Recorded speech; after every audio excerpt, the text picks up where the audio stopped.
বন্ধুরা এই দেখুন, এটা ইন্ডিয়াতে নতুন মেশিন। এই একটা মেশিন দিয়ে ধান কাটা হয়।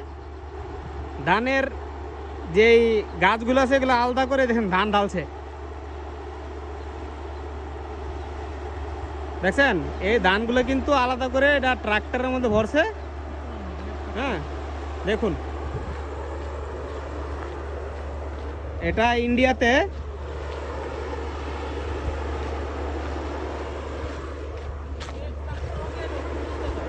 এই দেখুন, এই ভালো করে দেখুন, এইটাই মেশিনটা।